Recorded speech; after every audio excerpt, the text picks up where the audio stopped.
العالم في البطولة الأكبر، لكن هذا هو أول لقاء رسمي يجمع المنتخب الأرجنتيني بمنتخب عربي في بطولة كأس العالم، إذ لم يسبق للأرجنتين أن واجهت أي منتخب عربي قبل ذلك تاريخيا في بطولة كأس العالم منذ أن بدأت في المباراة الأولى في عام 1930 وصولا إلى آخر مواجهاتها في النسخة الماضية أمام فرنسا.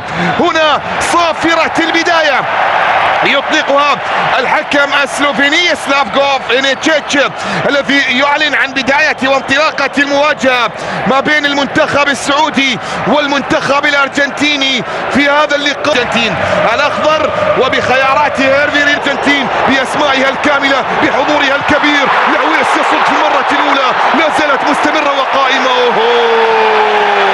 التي تقريبا ربما تعتبر بشكل أو بآخر لعبة ضد المنتخب الأوروغواياني الأرجنتيني في مواجهة المنتخب السعودي هنا في الظهور الأول لكلا المنتخبين على مستوى منافساتها. ليونيل ميسي الذي يحارب عن عهد الروس داخل منطقة الجزاء، والعويس في غاية الأهمية من خلال دقائق شوط المباراة الأول، الأمر الذي أعطى الكثير من الثقة. الكبير يبحث عن كرة الآن، محاولة داخل أكثر اللاعبين ظهورا ليونيل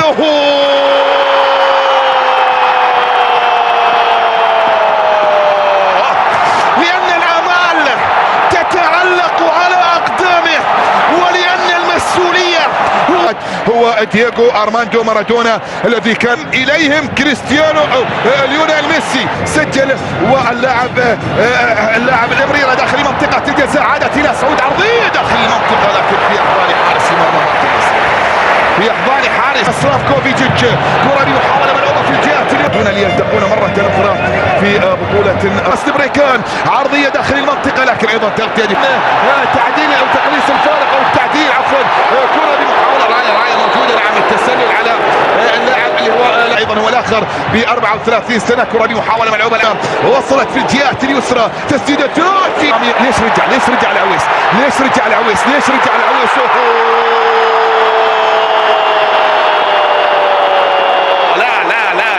عن طريق أنخيل دي ماريا. التغطية كانت موجودة، وصلت هذه الكرة الطويلة في وسط الملعب بطول منطقة الجزاء، لكن كريستيان روميرو في الخطورة حاضر العويس.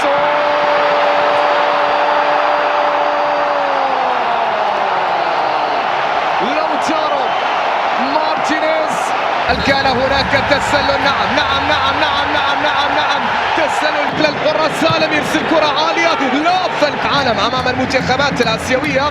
فاز يحاول فيها ترسل عاليه راسيه قد تاتي. الانطلاقه هنا تاتي باليسار، المرور والتدخل كان موجود، وبالتالي الخطا خل. لكن متسلل اليوم المنتخب السعودي.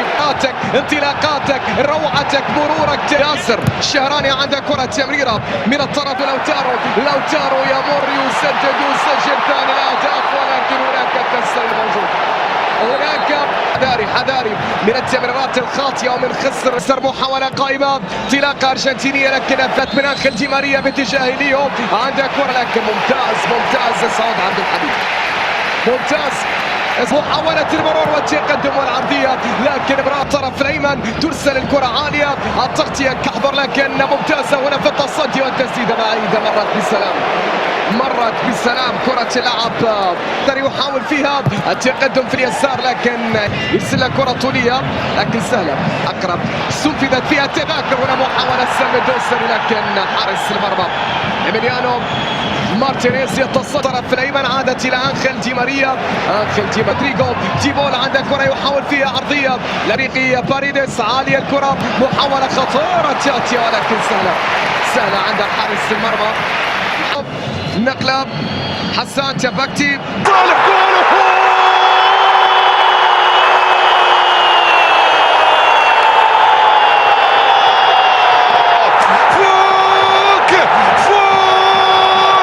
فوق هام السحب يخضر.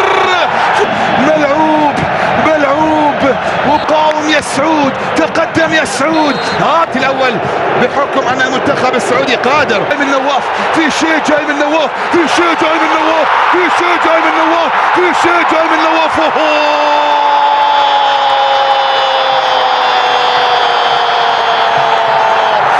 لوتارو الى لونو، بطل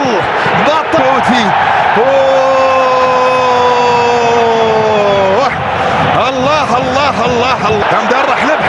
كرة بمحاولة ملعوبة الآن لليمنى إلى أنخيل دي ماريا، أمامية داخلية من أجل الاستبسال، لا يمكن بأن نوصيهم على اللاعب الموجود في أرضية الملعب. كرة فيها محاولة، برافو يا حسان الآن، لكن أيضا تغطية وإبعاد في التوقيت المناسب. يلعب كرة بمحاولة لكن أيضا تغطية دفاعية، تدري دقائق بطيئة جدا تمرنا، والعودة والتسجيل. فلينظر إلى ما فعله الأخضر في شوط المباراة الثاني. تدخل يأتي من السعود وتجاوز هذه المجموعة، لا يفوز بكأس المنتخب السعودي بهدفين مقابل هدف. صعد المنتخب الأرجنتيني لا زالت مستمرة وقائمة، لكن جول داخل منطقة الجزاء لا زالت مستمرة وقائمة. الأصلي للشوط الثاني، كرة بمحاولة هنا من خلال هذا اللقاء أخطر. حافرين اسمك بوسط الجود في قلوبنا، حقيقة صعب جدا أن يوصي راتم من الفرح والانتصار والسرور. الله يا عويس، الله يعقب في الجهة اليمنى، عرضية إلى خارج ذلك واقعا في أرضية الميدان، خطيرة جدا، لكن راية موجودة. تسلل عادت من جديد، وصلت بعد ذلك